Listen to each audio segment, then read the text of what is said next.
ඉතින් 2021 අවුරුද්දේ උසස් පෙළ විභාගය මේ අවුරුද්දේ ඔක්තෝබර් මාසයේ තියන්න තමයි මේ වෙද්දි දිනවකවානු නියම වෙයි කියලා අපිට හිතන්න පුළුවන් කමක් තියෙන්නේ.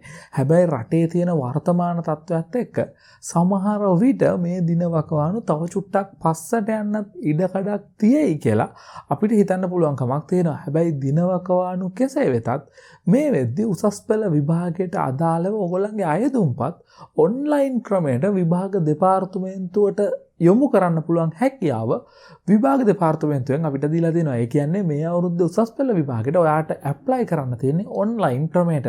ඉතින් අද වීඩියෝ එකෙන් අපි කතා කරමු කොහොමද 2021 උසස් පෙළ විභාගයට ඔන්ලයින් ඇප්ලයි කරන්න කියලා.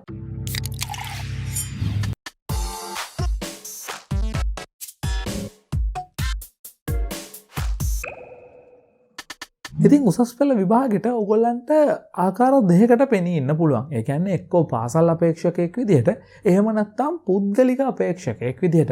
ඉතින් මෙතෙන්දී ඔයා පාසල් අපේක්ෂකයෙක් විදිහට උසස් පෙළ විභාගයට පෙනී ඉන්නවා නම්, ඒ කියන්නේ පාසල් අපේක්ෂකයෙක් වෙන්නේ ගොඩක් වෙලාවට ෆ්‍රෙෂ් අය එකේදී අනිවාර්යෙන් පාසල් අපේක්ෂකයෙක්, ගොඩක් වෙලාවට ගොඩක් ළමයි සෙකන්ඩ් අය එක කරන්නේ පාසල් අපේක්ෂකයෙක් විදිහට.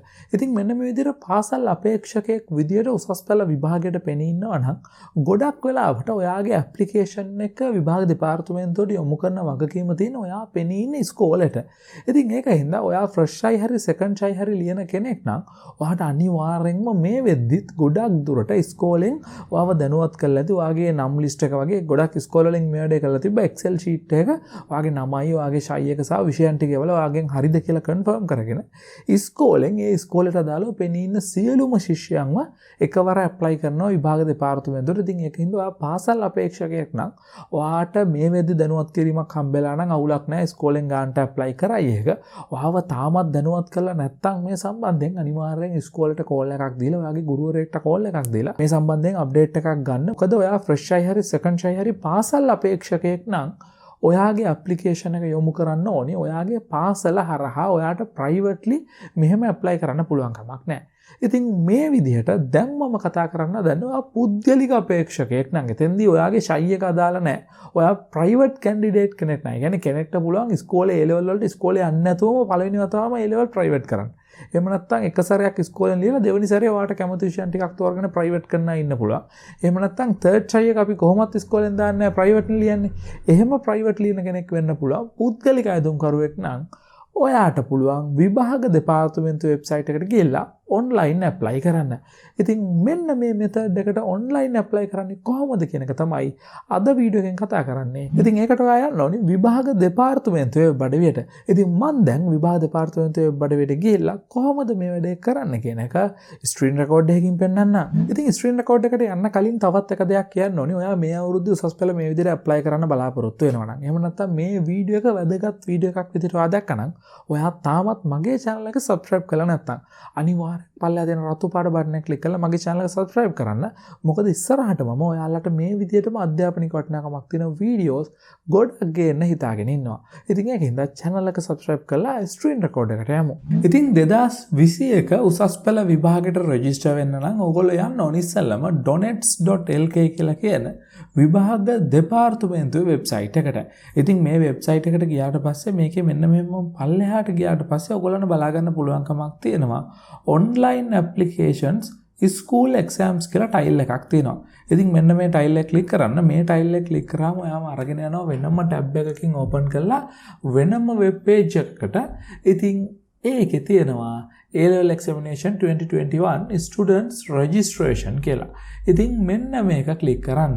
ඉතින් මේකට ගියාට පස්සේ මෙන්න මේ වගේ ඉන්ටර්ෆේස් එකක් තමයි ඔයාලට බලා ගන්න පුළුවන් වෙන්නේ. ඉතින් මේක බලුවාම ඔයාලට තේරෙනවා ඉතින් මෙතන personal account එකක් නම් ඔයාලට identity card number එක ගහලා log වෙන්න කියලා කියනවා. ඒ වගේම school account login කියලා එකකුත් තියෙනවා.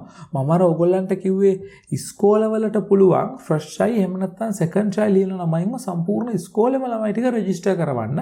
ඉතින් ඒකින්ද ඉස්කෝල වලින් ඔයගොල්ලන්ව තමන්ව රෙජිස්ටර් කරවයි. ඔයගොල්ලෝ පාසල් ඇදුම්කරුවෙක් විදිහට ලියනවා නම් පුද්ගලික ඇදුම්කරුවෙක් විදිහට ලියනවා නම් තමයි දැන් ඔයාලට මෙන්න මේ process එක කරන්න තියෙන්නේ. ඉතින් එතෙන්දී ඔයා login කියන එකට ගිහිල්ලා හරියන්නේ නැහැ. මොකද ඔයා log වෙන්න කලින් register වෙලා ඉන්න පැතින් මෙන්න මෙතන තියෙන register කියන එක click කරන්න. ඉතින් register කියන එක click කරාට පස්සේ ඔයාගේ නම අහනවා ඉස්සෙල්ලාම නම මෙතෙන්ට දෙන්න. ඊට පස්සේ අහනවා national identity card number එක. ඉතින් ඊට පස්සේ අහන්නේ ඔයාගේ mobile number එක. ඉතින් මෙන්න මෙතෙන්ට වැඩ කරන mobile number එකක් දෙන්න. මොකද මේ number එකට OTP code එකක් එනවා. ඊට පස්සේ තෝරන්න තියෙනවා I am a citizen, student, teacher කියලා. ඉතින් මෙතන student කියන එක තෝරන්න. ඊට පස්සේ terms and conditions වලට agree වෙලා register now කියන එක click කරන්න. ඉතින් register now කියන එක click කරපු ගමන් ඔයාලට පෙන්නනවා මේ OTP code එකක් එවුවා. එහෙම නැත්නම් one time passcode එකක් එවුවා කියලා. ඉතින් අන්නේ code එක ඔයා අර දීපු mobile number එකට එනවා. ඒක මෙතෙන්ට දීලා account එක activate කරගන්න ඕනේ ඔයා. ඉතින් හරි මම OTP code එක මෙතෙන්ට දීලා තියෙන්නේ. ඔයාට තියෙන ඊට පස්සේ activate account කියන එක click කරන්න. ඉතින් දැන් ඔයා activate කරගෙන තියෙන්නේ ඔයාගේ account එක. ඉතින් එතකොට ඔයාට පෙන්නනවා welcome කියලා. ඔයා මෙතෙන්ට දීපු නම පෙන්නලා ඔයාට මේක okay කරන්න තියෙන්නේ. ඉතින් ඊට පස්සේ මෙන්න මෙතන දෙකක් පෙන්නනවා. මේ පළවෙනි මෙන්න මේ පැත්තෙන් තියෙන ශ්‍රී ලංකා විභාග දෙපාර්තමේන්තුව උසස් පෙළ විභාගයේ මේ ප්‍රතිඵල නැවත සමීක්ෂණයට අයදුම් කරන එක. ඉතින් මේක ඔයාට වැඩක් නැහැනේ. ඉතින් මේ ප්‍රතිඵල නැවත සමීක්ෂණයට අයදුම් කරන එක ගැන මම වීඩියෝ එකක් දැම්මා. ඒක මෙන්න මෙතන උඩ YouTube කාඩ් එකකින් වැටෙයි. ඒක ඕගොල්ලෝ ගිහලා බලන්න. ඒක බලන්න කැමති නම් ඉතින් මෙන්න මේක තමයි උසස් පෙළ අයදුම් කරන්න වැදගත් වෙන්නේ. ඉතින් ඒකේ තියෙනවා රජයේ පාසලක ඉගෙන ගනිමින්ම පෞද්ගලික අයදුම්කරුවෙකු ලෙස විභාගයට අයදුම් කිරීම හෝ බැනී සිටීම සපුරා තහනම් වේ. ඒ කියන්නේ ඔයා රජයේ පාසලක මේ වෙද්දි ඉගෙන ගන්නවා නම් ඔයාට ප්‍රයිවට් කැන්ඩිඩේට් කෙනෙක් විදිහට ඇප්ලයි කරන්න බෑ කියලා තමයි කියන්නේ. ඊට පස්සේ කියනවා එසේ කළහොත් විභාග අවලංගු කොට ඉදිරි විභාග සඳහා පෙනී සිටීමද තහනම් කරනු ලැබේ කියලා. ඒ කියන්නේ ඔයාට ඉස්කෝලේක ඉගෙන ගන්න ගමන් ඔයාට පුද්ගලික අයදුම්කරුවෙක් විදිහට මෙතනට ඇප්ලයි කරන්න පුළුවන් කමක් නැහැ. ඔයා ඉස්කෝලේක ඉගෙන ගන්නවා නම් පාසල් අයදුම්කරුවෙක් විදිහට පාසලෙන් මේක ඇප්ලයි කරනවා අනිවාර්යයෙන්ම. ඉතින් මෙතන තියෙනවා ඉන්ස්ට්‍රක්ෂන්ස් කියලා එකක්. ඉතින් මෙන්න මේක ක්ලික් කරන්න. ඉතින් එතකොට මෙතන තියෙනවා සම්පූර්ණ වීඩියෝ එකක් කොහොමද ඔයා 2021 උසස් පෙළ විභාගයට අයදුම් කරන්න කියලා. මේක විභාග දෙපාර්තමේන්තුවෙන් හදපු එකක්. ඉතින් මේක බැලුවම ඔයාට අයිඩියා එකක් ගන්න පුළුවන්කමක් තියෙනවා. තව දුරටත් මගේ මේ වීඩියෝ එක බැලුවත් තව දුරටත් අයිඩියා එකක් ගන්න පුළුවන්කමක් තියෙනවා කොහොමද මේ වැඩේ කරන්නේ කියන එක සම්බන්ධයෙන්. ඉතින් ඊට පස්සේ වීඩියෝ එකත් ඔයා කැමති නම් බලලා ඔයාට තියෙන්නේ මෙන්න මෙතන next කියන එක ක්ලික් කරන්න. ඉතින් next කියන එක ක්ලික් කරාට පස්සේ ඔයාව අරගෙන යනවා ඔයාගේ exam application එකට. ඉතින් ඊට පස්සේ මෙතන නම දෙන්න කලින් ඔයා මෙන්න මෙතන title එක හරියටම තෝරලා දෙන්න ඕනේ ඔයාට අදාළ මොකක්ද කියලා. ඊට පස්සේ මෙතන full name in English කියන තැන ඔයාගේ උප්පැන්න සහතිකයේ තියෙන විදිහට නම ඉංග්‍රීසි අකුරු වලින් මෙතන වරද්දන්නේ නැතුව ටයිප් කරන්න ඕනි. ඉතින් ඊට පස්සේ ඔයාගේ identity card number එක මෙතෙන්ට ඔයා register වෙද්දී දීපක ගොඩක් වෙලාවට automatically අරගෙන තිනවා. ඉතින් ඒක හරිද කියලා check කරලා බලන්න.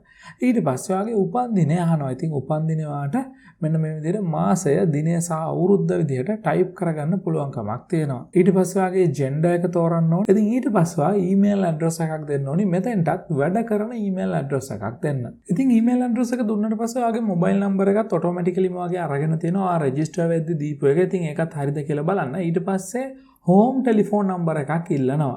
ඉතින් ඊට පස්සේ ඔයා මෙතෙන්ට දෙන්න ඕනේ ඔයාගේ ගෙදර address එක. ඉතින් ඊට පස්සේ මෙතෙන්ට අහන්නේ ඔයාගේ postal town එක. ඒ කියන්නේ දැන් හිතන්නකෝ ඔයා ගමක් ඇතුලේ ඉන්නවා නම් සමහර විට ඔයාගේ තැපැල් කාර්යාලය ඔයාට ළඟම තැපැල් කාර්යාලයේ තියෙන නගරය ටිකක් වෙන එකක් වෙන්න පුළුවන්. මේ address එකේ තියෙන එක නොවෙන්න පුළුවන් නේ. ඉතින් අන්න ඒ විදිහට ඔයාගේ තැපැල් කාර්යාලයේ තියෙන නගරය තමයි මේ යන්නේ. ඔයාට ගෙදරට ලියුම් එන තැපැල් කාර්යාලයේ තියෙන නගරය මෙතෙන්ට දුන්නා නම් හරි. ඉතින් ඊට පස්සේ මේ details ටික හරියට පුරවගත්තා නම් ඔයාට පුළුවන් මෙන්න මෙතන තියෙන next කියන එක ක්ලික් කරන්න. ඉතින් next කියන එක ක්ලික් කරාට පස්සේ ඔයාට තෝරන්න තියෙන ඔයාගේ දිස්ත්‍රික්කය, ඊට පස්සේ නගරය සහ ඔයා කීවෙනි වතාවටද උසස් පෙළ ලියන්නේ කියලා. ඉතින් ඊට පස්සේ මේ විදිහට ඔයා මේ තෝරන්නේ ඔයා මොන නගරේ ඉඳගෙනද exam එක ලියන්නේ කියලා. ඉතින් ඊට පස්සේ මෙතනින් තෝරන්න තියෙනවා ඔයාගේ attempt number එක කීවෙනි එකද කියලා. ඒ කියන්නේ ඔයා පළවෙනි වතාවටම පුද්ගලික අයදුම්කරුවෙක් විදිහට දානවා නම් මේකද තෑගි එහෙම නැත්නම් 2ද 3ද කියලා ඔයාට මෙතනින් තෝරගන්න පුළුවන්කම තියෙනවා. ඊට පස්සේ ඔයා විශේෂ අවශ්‍යතා තියෙන කෙනෙක් නම් මෙන්න මෙතනින් yes කියන එක දීලා මෙන්න මෙතනින් ඔයාට මොනවද තියෙන විශේෂ අවශ්‍යතා කියලා තෝරන්න ඕනේ. එහෙම නැත්නම් මෙතනින් no කියන එක දීලා ඔයාට next කියන එකට යන්න පුළුවන්. ඉතින් next කියන එකට ගියාට පස්සේ ඉස්සෙල්ලාම අහනවා add subject and medium informations කියලා. ඉතින් ඔයාගේ preferred language එක එහෙම නැත්නම් ඔයා මේ විභාගයට පෙනී ඉන්න භාෂා මාධ්‍ය මොකක්ද කියලා මෙතනින් තෝරන්න ඕනේ. ඉතින් ඊට පස්සේ ඔයාට තියෙන්නේ subject එක තෝරන්න. ඉතින් මෙන්න මෙතන select කරාම ඔයාට type කරන්න නෙමෙයි තියෙන්නේ. මෙන්න මෙතන drop down menu එකක් තියෙනවා. ඉතින් මෙන්න මේ drop down menu එකෙන් පල්ලෙහාට ගිහිල්ලා මෙතන තියෙන උසස් පෙළට දැනට තියෙන ඔක්කොම විෂයන් ටික ඉතින් එතනින් ඔයාගේ විෂය තෝරන්න ඕනි. විෂය තෝරලා මෙන්න මෙතනින් medium එක ආයිත් වතාවක් තෝරන්න ඕනි. ඉතින් ඊට පස්සේ subject 2 කියන එකට යනවා. එතනනුත් තෝරන්න ඕනේ ඔයාගේ subject එක මොකක්ද කියලා. ඊට පස්සේ ආයෙත් වතාවක් medium එක තෝරන්න ඕනේ. ඉතින් ඊට පස්සේ තුන්වෙනි subject එකට ඔයා තෝරන්න ගියාට පස්සේ ඔයා මෙතනින් හරියටම තෝරලා දෙන්න එපා ඔයාගේ subject එක මොකක්ද කියලා. ඉතින් ඒක තෝරපු ගමන් දැක්කද? මෙතනින් ඔයාගේ subject stream එක engineering technology කියලා automaticallyම එයා detect කරගත්තා. මොකද ඔයා engineering technology, science for technology සහ ICT කියන විෂයන් තුන තෝරපු ඉඳන් ඉතින් මේකෙත් විෂයන් වල මීඩියම් එක තෝරගන්න ඕනේ සිංහල විදියට. හරි ඔයා ඉංග්‍රීසි වලින් ලියනවා නම් ඉංග්‍රීසි විදියට. ඊට පස්සේ ඔයා පොදු පරීක්ෂණයට apply කරනවාද කියන එක. ඒ කියන්නේ සාමාන්‍ය පොදු පරීක්ෂණයට apply කරනවා නම් මෙන්න මෙතනින් yes කියන එක දෙන්න ඕනේ. ඔයා විශ්වවිද්‍යාල ප්‍රවේශය බලාපොරොත්තු වෙනවා නම් ඔයා අනිවාර්යෙන් මේක yes කියලා දෙන්න ඕනේ. ඒකෙත් මීඩියම් එක සිංහල විදියට තෝරන්න ඕනේ. ඊට පස්සේ ඔයා general english වලට එහෙම නැත්නම් සාමාන්‍ය ඉංග්‍රීසි වලට apply කරනවාද කියන එකත් ඔයා තෝරලා දෙන්න ඕනේ. ඒකත් yes කියලා දෙන්න ඕනේ. ඉතින් ওই ටික ඔක්කොම yes කියලා දුන්නාට පස්සේ ඔයාලට පෙන්නනවා ඔයාගේ payment එක රුපියල් 400ක් විදියට. ඒ කියන්නේ ඔයා රුපියල් 400ක් විභාග දෙපාර්තමේන්තුවට ගෙවන්න ඕනේ. ඔයා පුද්ගලික අයදුම්කරුවෙක් විදිහට විෂයන් 3 සහ පොදු පරීක්ෂණය සහ සාමාන්‍ය ඉංග්‍රීසි වලට උසස් පෙළ විභාගයට මුහුණ දෙනවා නම්. ඉතින් මේ details ඔක්කොම හරිද කියලා ආයෙ වතාවක් check කරලා බලන්න. ඉතින් මේ ටික හරිනම් දැන් ඔයාට තියෙන්නේ submit කියන එක click කරන්න. ඉතින් submit කියන එක click කරාට පස්සේ ඔයාට ආයිත් පෙන්නනවා ඔයාගේ details ටික. ඉතින් මෙතනින් පෙන්නනවා ඔයාගේ නම. ඒ නම හරිද කියලා බලන්න. ඊට පස්සේ පෙන්නනවා ඔයා submit කළේ මෙන්න මේ දවසේ කියන එක. ඉතින් ඊට පස්සේ ඔයා කීයක් ගෙවන්න ඕනිද කියන එකත් පෙන්නනවා. ඔයාට ඊට පස්සේ මෙන්න මේ පැත්තෙන් පෙන්නනවා application එකේ summary එක. එතන ආයිත් පෙන්නනවා ඔයාගේ නම, NIC number එක, address එක, ඊට පස්සේ home telephone number එක. මෙතෙන්ට ඔයාලට mobile number එකක් උනත් දෙන්න පුළුවන්, ප්‍රශ්නයක් නැහැ. ගෙදර වෙන කාගේ එකක් දෙන්න පුළුවන්. ඊට පස්සේ උපන්දිනය කීවෙනි වතාවටද ලියන්නේ කියන එක. ඊට පස්සේ මෙන්න මේ විදිහට ඔයා submit කරපු ඔක්කොම ටික තියෙනවා. ඊට පස්සේ විශේෂයෙන්ම බලන්න ඕනේ දෙයක් තමයි ඔයා දාපු විෂයන් ටික හරියටම තියනවාද කියන එක. ඉතින් විෂයන් ටික ඔක්කොම හරියටම තියෙනවා නම් ඔයාලට මෙතනින් තෝරන්න පුළුවන් ඔයාගේ payment method එක මොකක්ද කියලා. ඉතින් ඔයා ගාව මේ වෙලේ online ගෙවන්න පුළුවන් credit card එකක් හරි debit card එකක් හරි තියෙනවා නම් කිසිම ප්‍රශ්නයක් නැහැ. ඔයාලට මෙන්න මෙතන pay by debit card කියන එකට ගිහිල්ලා මෙන්න මෙතනින් card එකකින් payment එක කරන්න පුළුවන්. ඉතින් මම මේ වෙලාවේ ගෙවන්න හදන්නේ අන්න ඒ ක්‍රමයට. හැබැයි ඔයාට එහෙම card එකකින් ගෙවන්න පුළුවන් කමක් නැත්තම් ඔයා මෙතන උඩ මම YouTube card එකක් දැම්මනේ අර කොහොමද recorrection දාන්නේ කියලා. අන්න ඒ වීඩියෝ එකේදී මම පෙන්නනවා තැපැල් දෙපාර්තමේන්තුව හරහා තැපැල් කාර්යාලයකින් කොහොමද ගෙවන්නේ කියලා. ඉතින් ඔයා තැපැල් කාර්යාලයකින් ගෙවනවා නම් මෙන්න මේක click කරන්න ඕනේ. ඊට පස්සේ ඔයාට reference number එකක් හම්බෙලා post office එකට ගිහලා සල්ලි ගෙවලා එන්න පුළුවන්. එහෙම නැත්නම් ඔයා card එකකින් ගෙවන්න නම් කිසි ප්‍රශ්නයක් නැහැ. මෙන්න මේක click කරන්න. ඉතින් card කියන එක click කරාට පස්සේ ඔයාව අරගෙන යනවා වෙනම window එකකට මේ විදිහට card payment එක කරන්න. ඉතින් එතනදී payment gateway එකක් open වෙනවා. ඉතින් අන්නේ payment gateway එකට ඔයාගේ credit card or debit card number එක දෙන්න ඕනි. ඊට පස්සේ expire date එක අහනවා ඔයාගේ card එකේ. ඉතින් expire date එකත් හරියට ඔයා මෙතනින් තෝරලා දෙන්න ඕනි. ඊට පස්සේ card holder ගේ name එක අහනවා. ඊට පස්සේ අහන්නේ card එකේ security code එක. ඉතින් මෙන්න මේ security code එක card එකේ පිටිපස්සේ ඉලක්කම් 3ක අංකයක් තමයි වෙන්නේ. ඊට පස්සේ ඔයාට පුළුවන්කමක් තියෙනවා මෙතනින් pay now කියන එක click කරන්න. ඉතින් මෙන්න මේ pay now කියන එක click කරාට පස්සේ ඔයාව අරගෙන යනවා වෙනමම window එකකට අදාළ බැංකුවත් එක්ක ඔයාගේ OTP code එක එවන්න. ඉතින් මෙතෙන්දී ඔයාගේ mobile number එක තෝරලා දෙන්න කියලා කියනවා. මොකද ඔයා මෙතෙන්දී මේ වෙද්දිත් බැංකුවට දීපු mobile number එකක් මෙතන තියෙනවා.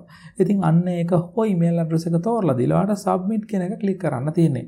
ඉතින් සබ්මිට් කියන එක ක්ලික් කරාට පස්සේ ඔයාගේ මොබයිල් ෆෝන් නම්බර් එකට සහ ඊමේල් එකට කෝඩ් එකක් එනවා. ඒක ටිකක් දිග එකක්. ඉලක්කම් 7ක විතර එකක් තමයි එන්නේ. ඉලක්කම් 6ක විතර එකක් සම්පත් බැංකුවෙන් එන්නේ. ඉතින් ඒක සමහර වෙලාවට එක එක බැංකු වලට අනුව වෙනස් වෙනවා. ඉලක්කම් 4ක එකක් වෙන්නත් පුළුවන්කමක් තියෙනවා. ඉතින් කොහොම හරි ඔයාගේ මොබයිල් නම්බර් එකට හෝ ඊමේල් එකට එන කෝඩ් එක මෙන්න මෙතනදී කන්ෆර්ම් කියන එක ක්ලික් කරන්න තියෙන්නේ. ඉතින් කන්ෆර්ම් කියන එක ක්ලික් කරාට පස්සේ ඔයාගේ කාඩ් එකේ තියෙන බැලන්ස් එකෙන් ක්‍රෙඩිට් කාඩ් එකක් නම් ඒකෙන් අදාළ පේමන්ට් එක මේ රුපියල් 400 මෙතනින් මේගොල්ලෝ ඩිඩක්ට් කරගන්නවා. ඉතින් ඔයාගේ පේමන්ට් එක දැන් කම්ප්ලීට් වෙලා තියෙන. ඉතින් මෙතන පෙන්නනවානේ පේමන්ට් සක්සස්ෆුල් කියලා. ඉතින් දැන් ඔයා උසස් පෙළට ඇප්ලයි කරලා ඉවරයි. ප්‍රයිවට් කැන්ඩිඩේට් කෙනෙක් විදිහට පාසල් අයදුම්කරුවෙක් විදිහට නෙමෙයි පුද්ගලික අයදුම්කරුවෙක් විදිහට උසස් පෙළ ඇප්ලයි කරලා ඉවරයි. දැන් ඔයාට පුළුවන්කමක් තියෙනවා මෙතනින් ඩවුන්ලෝඩ් 21 A level exam කියන එකේ මෙන්න මෙතනින් ඔයාගේ ඇප්ලිකේෂන් එක ඩවුන්ලෝඩ් කරගන්න. ඉතින් ඊට පස්සේ මේ ඇප්ලිකේෂන් එකේ තියෙන ඩීටේල්ස් උත් ඔයාට හරිද කියලා බලන්න පුළුවන්කමක් තියෙනවා. ඉතින් මේවා වැරදිලා නම් දැන් ඔයාට ලොකු ප්‍රශ්නයකට මුහුණ දෙන්න වෙනවා. ආ වැරදියට ෆිල් කළා නම්. ඉතින් එහෙම අවුලක් නැහැ. ඔයා මේක හරියට ෆිල් කරන්න නැතිනේ. ඉතින් ඊට පස්සේ මෙන්න මෙතන පල්ලෙහා බොහොම පැහැදිලිව දාලා තියෙනවා keep this application safe with for your further reference no need to post or email any copy of this to Department of Examinations කියලා. ඒ කියන්නේ මේක දෙන්නේ අපේ further reference එකට විතරයි. ඒ කියන්නේ අපිට බලා ගන්න විතරයි මේක දෙන්නේ. මේක ආයි තැපල් කරලා විභාග දෙපාර්තමේන්තුවට එවන්න කිසිම අවශ්‍යතාවයක් නැහැ කියලා බොහොම පැහැදිලිව දාලා තියෙනවා. ඉතින් මේ විදිහට තමයි 2021 උසස් පෙළ විභාගයට ඇප්ලයි කරන්නේ පුද්ගලික අයදුම්කරුවෙක් විදිහට අන්තර්ජාලය හරහා. ඉතින් ඔයා මේ වීඩියෝ එක සම්පූර්ණයෙන්ම බලුවා නම් දැන් ඔයාට පැහැදිලි අයිඩියා එකක් තියෙනවා කොහොමද ප්‍රයිවට් කැන්ඩිඩේට් කෙනෙක් විදිහට 2021 උසස් පෙළ විභාගයට අයදුම් කරන්නේ විභාග දෙපාර්තමේන්තුවේ වෙබ් අඩවිය හරහා කියලා. ඉතින් මේ ගැන ඕගොල්ලන්ට තියෙන එක්ස්පීරියන්ස් එක සහ මොන හරි ප්‍රශ්නයක් තිබ්බොත් අනිවාර්යෙන් පල්ලා කමෙන්ට් සෙක්ෂන් එකේ දාන්න. ඒ වගේම සල්ලි ගෙවන මෙතඩ් එකේදී ඕගොල්ලෝ ගාව ක්‍රෙඩිට් කාඩ් එකක් හෝ ඩෙබිට් කාඩ් එකක් තියෙනවා නම් අවුලක් නැහැ. මම පාවිච්චි කරපු මෙතඩ් එකෙන් ගෙවන්න පුළුවන්. එහෙම නැත්නම් ඔයා පෝස්ට් ඔෆිස් මෙතඩ් එක පාවිච්චි කරන්න බලාපොරොත්තු වෙනවා නම් මම මීට කලින් වීඩියෝ එකක් කළා කොහොමද උසස් පෙළ රීකරෙක්ෂන් දාන්නේ කියලා. ඉතින් ඒ රීකරෙක්ෂන් දාන්න තියෙන්නේ මම ඔය ස්ක්‍රීන් රෙකෝඩ් එකෙන් පෙන්නුවේ පැත්තෙන් තියෙනවා නේතන. ඉතින් ඒ විදිහටමයි ඒකෙත් ඔය විදිහටම පේමන්ට් මෙතඩ් එක එනවා. ඉතින් එතෙන්දි මම පාවිච්චි කළේ පෝස්ට් ඔෆිස් මෙතඩ් එක ඕගොල්ලන්ට පෙන්වන්න ඕන හින්දා. ඉතින් අන්න ඒ වීඩියෝ එකේ මම පේමන්ට් එක කළේ කොහොමද කියලා බලන්න. එතෙන්දි බොහොම ලේසියට ඔයාට හම්බෙන රෙෆරන්ස් නම්බර් එක අරගෙන ගිහලා තැපල් කාර්යාලයට ගිහලා පේමන්ට් එක කරන්න පුළුවන්. ඉතින් ඒ විදිහට පේමන්ට් එක හරියටම කරන්න. ඉතින් ඕගොල්ලෝ දැක්කනේ ඕගොල්ලෝ විෂයන් තුනට සහ පොදු පරීක්ෂණය සහ ඉංග්‍රීසි භාෂාව කියන ඒවත් ඇතුළුව ඕගොල්ලෝ විභාගයට පෙනී ඉන්නවා නම් ඕගොල්ලෝ රුපියල් 400ක මුදලක් ගෙවන්න ඕනි විභාග දෙපාර්තමේන්තුවට. ඉතින් ඔය විදිහට තමයි මේ අවුරුද්දේ උසස් පෙළ විභාගයට ඔන්ලයින් ඇප්ලයි කරන්නේ. ඉතින් මේ වීඩියෝ එක ඉන්ටරෙස්ටිං වීඩියෝ එකක් විදිහට දැක්කනම් ඒ වගේම ඔයා මේ ක්‍රමයට උසස් පෙළ ඇප්ලයි කරා නම් මේ අවුරුද්දේ ඔයත් එක්ක ඒ ලෙවල් ඇප්ලයි කරන්න ඉන්න යාළුවෝ ඉන්න WhatsApp groups වල එහෙම නැත්නම් Telegram groups වල මේ වීඩියෝ එක අනිවාර්යෙන් ෂෙයා කරන්න. මොකද මේ වීඩියෝ එක ඒගොල්ලන්ටත් ගොඩක් වැදගත් වෙයි. උසස් පෙළ විභාගයට හරියටම ඔන්ලයින් ඇප්ලයි කරන්නේ කොහොමද කියලා බලා ගන්න. ඉතින් ඔයා තාමත් මගේ channel එක subscribe කරපු නැති කෙනෙක් නම් පල්ලෙහා තියෙන රතු පාට subscribe කියලා බටන් එක. ඒ බටන් එක ක්ලික් කරලා මගේ channel එක subscribe කරන්න. ඒ වගේම ඔයා යාළුවන්ට යවුවට පස්සේ මේ link එක අනිවාර්යෙන් වීඩියෝ එක බලන්න කියලා ඒගොල්ලන්ටත් පොඩ්ඩක් මතක් කරලා එන්න. මේ channel එක subscribe කළොත් ඉස්සරහට ඉගෙන ගන්න වටිනාකමක් තියෙන videos ගොඩක් එයාලටත් බලන්න පුළුවන් කියලා. ඉතින් බොහොම ස්තුතියි මේ වීඩියෝ එක බලුවට. තවත් මේ වගේ වීඩියෝ එකක් අරගෙන ඉක්මනට මෙන්නම්.